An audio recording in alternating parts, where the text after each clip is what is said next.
This is CES Tech Talk. I'm James Kotecki, bringing you one of my favorite C-Space studio interviews from CES 2024. I had a lot of great conversations in Las Vegas, and I know you're going to like this one, so enjoy. You're in the C-Space studio with me, James Kotecki. We're here at CES 2024, and we are not alone. We're joined by Andrew Poliak, CTO, Panasonic Automotive Systems of America. Thank you for joining us. Thank you for having me. So Panasonic Automotive Systems, what does the brand mean here in 2024? Can you give us some context? Well, we're over 50 years contiguous exhibitor here at CES, so it's a great place for us to be. We have a long storied history here, and it's exciting to be here. Over 50 years? Over 50 years. I know that this is the 100th anniversary of what is now known as the Consumer Technology Association. Correct. But I think CES itself is probably about 50 years old. You're the OGs, one of the OGs for sure. Yep. So tell me about Panasonic's role in the automotive industry specifically, and kind of where you sit, the scope of where people might be experiencing things that you produce. If you've looked at a screen, looked at a head-up display, listened to audio, looked at a camera, likely you've interacted with our technology. Okay. So we're in all the major OEMs globally, and we've been in everything from navigation, rear seat entertainment, augmented reality HUDs, all kinds of things. And you're the CTO. Are there certain kind of major technical challenges with making things that go in cars that people might not think about? Oh yeah. That you have to think about every day? Yeah. Everyone wants that consumer experience in their car, but if you think about the challenge you have to deal with is chips that would be available in your latest smartphone today. They'll spin an automotive version of them, maybe at the same time as they deal with their newest electronics. But it takes years for that product to get into the field.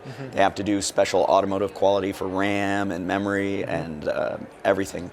Those technologies take a long time, so you really have to still make something that performs for 3 years ahead or 5 years ahead or 11 years ahead. And that's a challenge. That is a challenge. And are you dealing with things that people might perceive of as, just kind of entertainment, or are you also integrated into safety features that are essential to the operation of the automobile? Absolutely. There's an up integration happening in vehicles that create a whole brain. And that brain encompasses safety critical components like autonomous drive or ADAS systems, as well as your entertainment experience. Yeah. And if you think about getting a little technical geeky for a second, if you think about the fact that when you have this like a camera system that's helping to drive or a sensor system, a lot of times they want to use those same cameras for maybe viewing around the car remotely from your phone. And that usually passes through that entertainment system. Yeah. So there's such latency if you have them in different boxes. It's very difficult to reuse some of those cameras and sensors for other experiences like augmented reality HUD. Yeah. So by up integrating them into one box, you can really create that low latency experience. And it's such a challenge because it all has to work perfectly. If I notice it's working, there's something wrong, right? If I just get in my car and I don't think about it, that's a good day for you. At the same time, it has to work in terms of safety as well, because it's not like it's a speaker in my house where if it doesn't work one day, I'm just annoyed. If it doesn't work, something worse could happen. So you have to be on all that. So if you're thinking about all these issues, and you're also having to think because of the chip issue that you mentioned, 5, 8, 11 years out, this is the place to prognosticate about the future. So tell us a little bit about the vision for and maybe you can contextualize this with kind of the best that we can do today, but what is generally some components of the vision for how we will be moving around in vehicles in the future?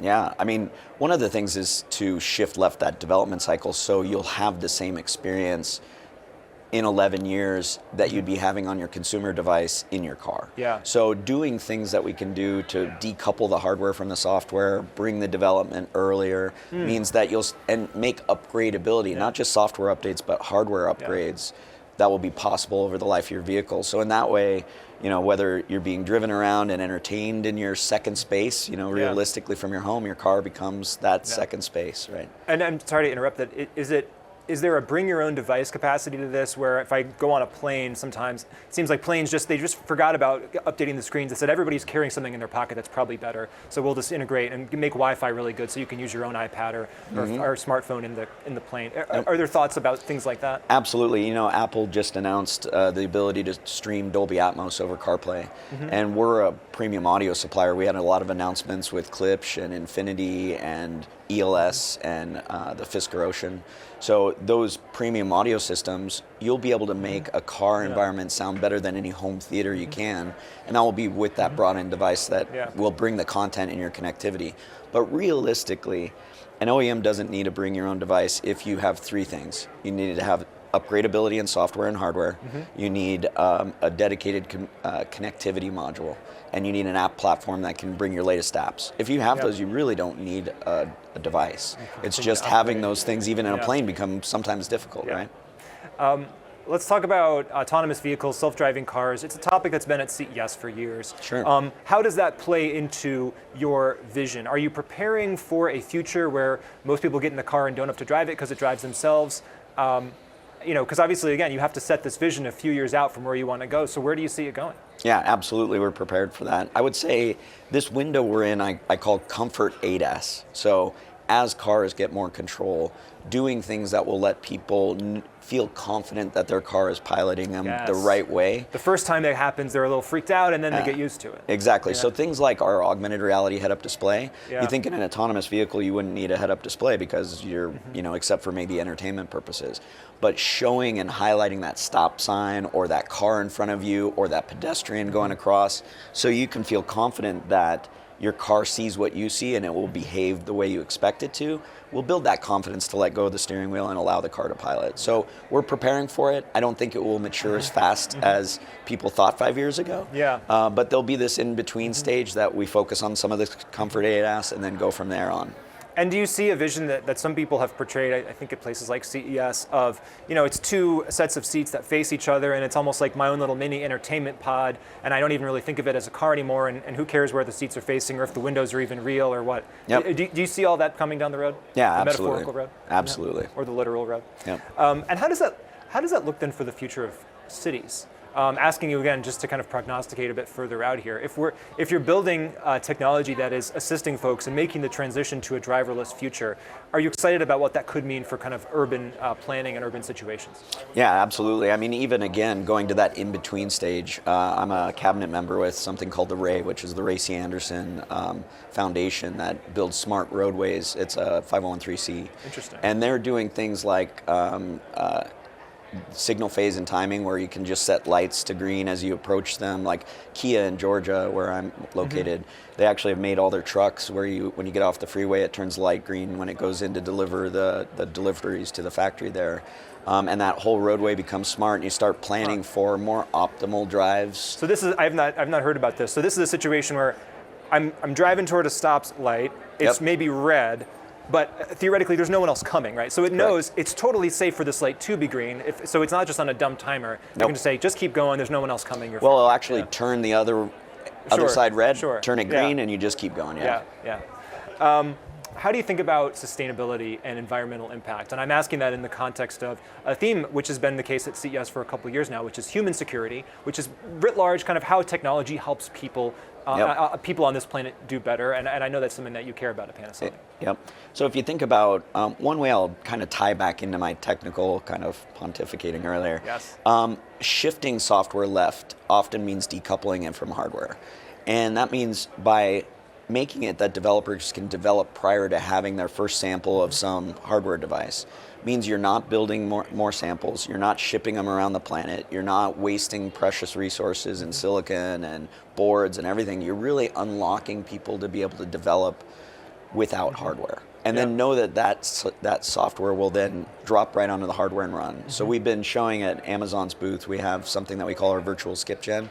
That's allowing you to develop automotive applications and even safety applications that you could run multiple instances in the cloud on AWS, and you can have testing, millions of miles of road, millions of use cases tested, all without having a single piece of hardware. So it's really helping from that green impact and yet still tying it back on the technology side.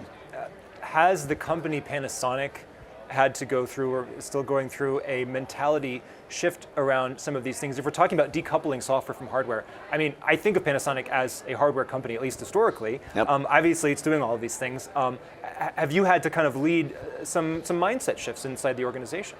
Absolutely. So prior to Panasonic, I've been here 8 years. Prior to that, I spent 20 years in operating systems, hard real-time operating systems and software. Never touched hardware except for how it interacted with the software. So, but I love the hardware side, and yes, we're a huge manufacturer, so that's one of our global manufacturing footprint is what makes us so strong, but absolutely getting into the software is key. Andrew Poliak, Yes. CTO, Panasonic Automotive. Thank you so much for joining us today in Thank the you. Space Studio. Really appreciate it. Thank you. Well, I hope you enjoyed that conversation from CES 2024. That's our show for now, but there's always more tech to talk about. Hit that YouTube subscribe button, leave a comment, follow us on Spotify, Apple Podcasts, iHeartMedia, or wherever you're getting this show. And get more CES at ces.tech. That's ces.tech. I'm James Kotecki, talking tech on CES Tech Talk.